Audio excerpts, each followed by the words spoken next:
Bonjour, bonjour. All right. Ce matin, nous voulons parler de qui prend soin de je. Ah, qui prend soin de je. Ça, là, c'est quelque chose d'important. Et qui est d'abord je? Vraiment, c'est des choses simples. On essaye de rendre ça aussi simple que possible, que n'importe qui peut comprendre. Et la compréhension de certaines vérités sont très essentielles pour notre croissance. Je, c'est un pronom, le pronom personnel. Et c'est le tout premier que nous voyons devant tous les verbes. Je, c'est le tout premier pronom qu'on voit quand il y a question de parler ou de conjuguer les verbes. Mais imaginez-vous, c'est le pronom le plus négligé. C'est le pronom le plus négligé parce que ce pronom est attaqué par tout le monde. Ce pronom est comme une menace pour ton environnement. Souvenez-vous, nous avons dit que souvent quand nous venons sur nos plateformes, c'est pour, comment vous appelez là, c'est pour décharger, c'est-à-dire décharger tous les bagages intellectuels que nous avons accumulés qui encombrent que nous ne nous occupons pas souvent de l'essentiel. Vous comprenez? Quand Dieu voulait s'introduire à son peuple, il a dit, bah, allez-y, va leur dire que je suis, je suis. C'est le premier pronom personnel et c'est le plus négligé et c'est le plus attaqué, c'est le plus agressé. Je vous montrerai tout à l'heure. Parce que si nous ne prenons pas soin de ce je, personne ne le fera. Non, non, non, personne ne le fera. Je a été confié à moi. Et c'est moi qui dois prendre soin de je. L'explication latin de mots, disons un peu, le mot latin de je, c'est ego. Ton ego. Et nous connaissons que quand on parle de l'ego, nous sommes en train de parler directement de l'âme, le moi. On dit égocentrique. Ou quelqu'un, si la personne se focalise trop sur lui-même et il fait trop la promotion de lui-même, il dit qu'il est égoïste. Ou soit on dit qu'il est, voilà. So, c'est important de faire la différence de l'usage des mots parce que ce jeu, si on ne le remet pas à sa place, en fait, tout va aller mal. Tout va aller mal. Vraiment, bien qu'il soit le premier, vous savez que il y a plusieurs. Je vais vous citer quelques-uns des individus qui se sentent menacés par le jeu. Je, le pronom personnel, le tout premier qu'il y a. Quand l'homme ouvre la bouche pour parler de lui-même, il parle de je. Il dit je suis, je vais, je mange, j'arrive. Et ce je est le plus attaqué. Et c'est pour cela que je veux que nous nous réveillons, pour que le je prenne sa place qui lui est due. Les enseignants attaquent le je. Les patrons des entreprises attaquent le je. Les politiciens dans la société attaquent le je.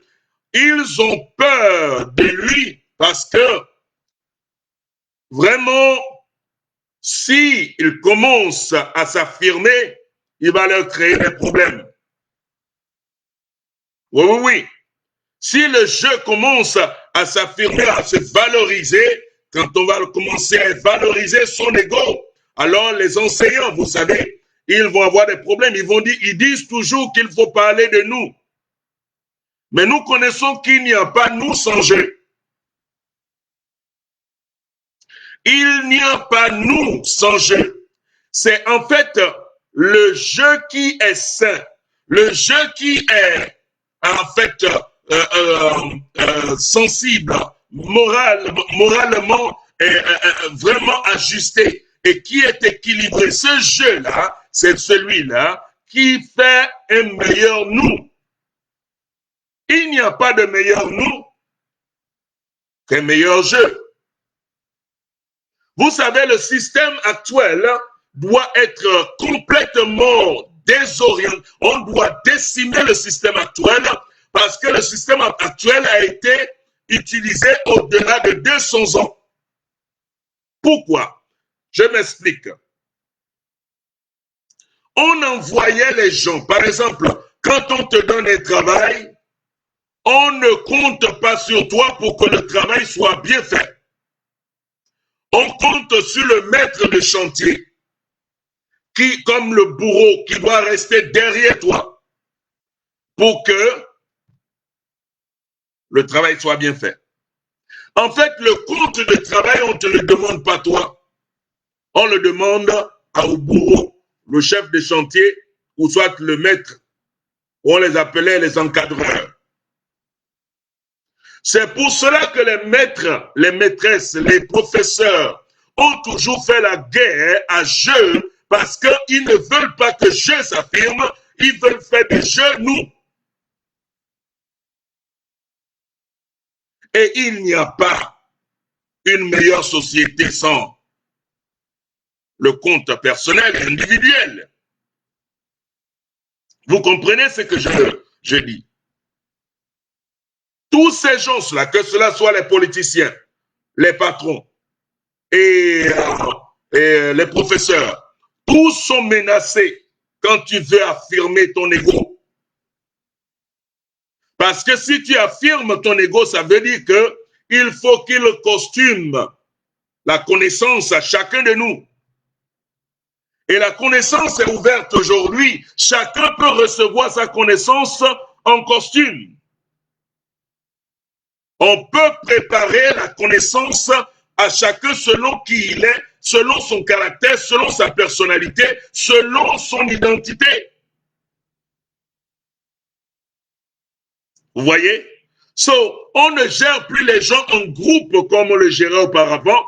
On ne gère plus les gens en masse où on embauche une cinquantaine d'employés et on met le maître, le maître du chantier au milieu d'eux. Et c'est le maître de chantier qui est le bourreau qui doit vraiment les piloter pour qu'ils fassent ce que le maître de chantier veut. Alors ils ne font pas ce qu'ils veulent. Et aujourd'hui, on a formé les gens dans la conception de nous et on veut qu'ils délivrent les services de jeu. On a formé, entraîné et éduqué les gens dans la conception de nous. Mais on punit chaque individu, on jette l'individu en prison. On ne jette pas nous en prison, mais on jette l'individu en prison. Voilà un peu ce qui est en train de causer vraiment le dysfonctionnement de l'Ouest aujourd'hui. Parce que la civilisation de l'Ouest est complètement à l'apogée, surtout dans l'ère de l'information que nous sommes. Tu peux être n'importe où, tu as accès aux mêmes informations que moi, au travers de l'Internet. Auparavant, personne n'avait droit à l'information. Seulement les sélectionnés, les maîtres de chantier, les professeurs, les politiciens, les patrons. Les connaissances sélectives étaient données aux personnes spécifiquement. Mais aujourd'hui, il n'y a plus de ça. Et le système n'a pas changé. Aujourd'hui, quand quelqu'un parle trop de lui-même, lui, là, il est tellement rempli de lui-même, mais il est trop égoïste, il est ceci, il est cela. On commence à t'attaquer, jusqu'à ce que tu vas commencer à parler de nous. Je te dis, bien-aimé, si tu peux dépenser 80% de ton temps avec le jeu, les 20% que tu dépenses avec les autres, c'est ça qu'on appelle une vie de qualité. C'est ça, que ce n'est que ce qui peut vraiment te permettre de vivre une vie de qualité. Cette loi qu'on appelle la loi de Pareto, ça a déjà été prouvé. Tu passes 80% de temps pour te préparer et 20% pour délivrer. Tu n'as pas besoin de 80% d'échange avec les gens pour les convaincre. Tu as juste besoin de 20%, même à moi. Dépense ton temps avec toi-même pour mieux te construire. Investis l'énergie à te bâtir.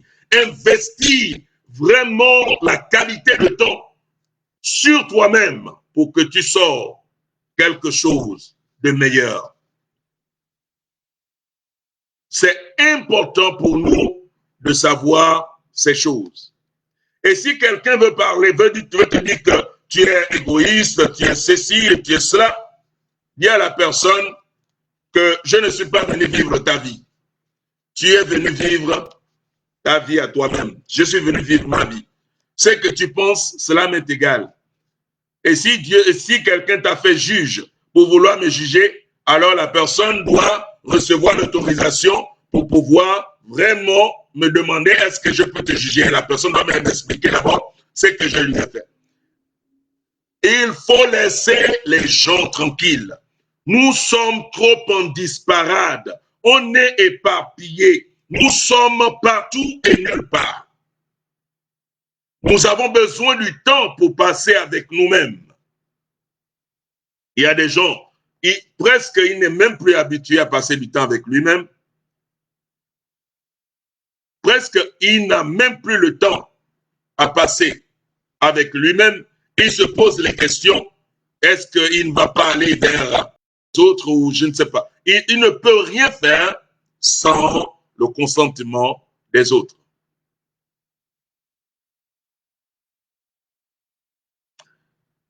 J'espère que la connexion n'a pas été coupée entre-temps.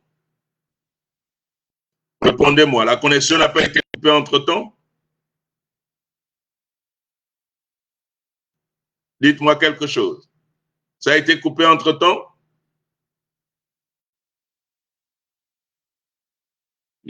OK. So, je vais vous encourager ce matin à passer plus de temps avec Dieu. La réputation de soi, le bien-être de soi, la santé émotionnelle de soi, la santé spirituelle de soi et tout ce qui concerne la vie de soi, c'est ce qui fait une meilleure société. C'est ce qui fait une meilleure compagnie. C'est ce qui fait une meilleure école. Il n'y a pas de meilleure école avec nous seulement. C'est Dieu qu'on met ensemble qui fait nous et c'est ça qui fait que nous sommes des meilleurs, vraiment que notre société est meilleure. Le développement personnel n'est pas optionnel, c'est indispensable. On nous a détourné, éparpillé les regards de partout et nous sommes les seuls qui pensent seulement que notre société seulement vient des autres. Parce qu'on t'a détourné de toi et on a dit nous, et nous maintenant aujourd'hui sont devenus des politiciens. C'est nous qui les avons votés et ils veulent décider de comment on doit vivre, comment on doit manger, comment on doit respirer, comment on doit être. Et c'est dangereux. Et nous ne nous appartenons plus. Et on n'a plus le droit de vivre. Parce que les gens ont cru que quand tu dis je, c'est mauvais. Quand tu dis je, ce n'est pas mauvais. Il n'y a rien de mauvais là-dedans. Bien au contraire, c'est la meilleure chose que tu peux t'offrir. La prise de conscience de soi. Vivre dans une conscience permanente que ton être, ton bien-être, c'est ça qui fait une meilleure société. All right? So, qui s'occupe de soi? C'est toi. C'est toi qui dois t'occuper de toi. C'est moi qui dois m'occuper de moi. Le pronom, ce pronom personnel doit être occupé de ce, vraiment, on doit occuper de cela par le pronom possessif. C'est moi. C'est mon problème. C'est pour moi de me développer. Parce que personne ne peut le faire à ma place. Vous imaginez cela? Personne ne peut me développer à ma place. Et on me condamne parce que je ne suis pas développé. On m'accuse parce que je ne suis pas développé. Et je suis marginalisé parce que je ne suis pas développé. Mais on continue à me dire, il faut parler seulement de nous, il ne faut jamais parler de soi. Et quand tu parles de soi, tu es trop égoïste. OK? Je pense que auparavant, on faisait ça parce qu'il y avait des bourreaux, il y avait des gardiens, et il y avait des chefs de chantier qui décidaient, qui pensaient pour nous. Nous, on n'avait pas besoin de penser. Ils nous disent exactement ce qu'il faut faire, on fait ça. Mais aujourd'hui, ils ne sont plus là. Qu'est-ce qu'on va faire? Qu'est-ce qu'on doit faire? Il n'y a plus de bourreaux, il n'y a plus de chefs de chantier, il n'y a plus de toutes ces choses-là. Qu'est-ce qu'on doit faire? On va rester en l'air, en train de regarder en l'air que quelque chose va tomber du ciel. Rien ne tombera du ciel si tu ne prends pas soin de soi. Prends soin de toi et tu ne vas pas regretter. Je te dis, tu prends soin de toi et tu veilles sur toi et tu feras une meilleure société. Tu seras un meilleur voisin, un meilleur collègue, un meilleur citoyen. Tu seras un meilleur chrétien. Parce que c'est quand toi-même tu es saint, c'est même là où ton adoration est pure. Mais quand tu crois que ce que les gens voient de toi, c'est ce qui compte, alors tu vas continuer à cacher les choses aux gens, croyant que tu caches ça à Dieu. Et Dieu voit ton cœur. Dieu te voit. La vie est question de toi. Il est question de jeu. Dieu lui-même, il n'a pas commencé à dire qu'il est, il était où il va être. Non, il a dit je suis. Il est présent dans tout le temps. Et c'est pour cela que ce qui te caractérise et ce qui, quand, à la fin de tes jours, on dit que c'est parti, il a rendu l'âme, c'est ça qu'on appelle l'ego. Et c'est ça le jeu. Et c'est toi qui dois prendre soin de lui. Si tu ne prends pas soin de lui, ne t'étonne pas qu'il n'est pas, sa réputation est bizarre. Vraiment, son salut est compromis. Il est tout le temps en train de veiller sur les autres, tout pour les autres et rien pour soi. Ça là, il faut que ça termine. C'est ton tour maintenant. C'est ton tour. Oui, c'est ton tour. Il n'y a rien de mauvais de prendre soin de toi. Il n'y a rien, il y a tout de divin de prendre soin de toi. Prends soin de toi. Prends soin de toi. Nourris ta santé intellectuelle, ta santé émotionnelle, ta santé spirituelle. Nourris cela. Prends soin de toi. Et je te dis, tu rendras un grand service à la société. Excellente semaine à toi. Excellente semaine. Que cette semaine soit une semaine prospère, une semaine de vie, une semaine de grandeur, une semaine d'épanouissement. Vraiment que cette semaine, que nous arrivons réellement à découvrir les plans de Dieu pour chacun de nous. Que Dieu vous bénisse. Excellente journée à vous. Bye bye.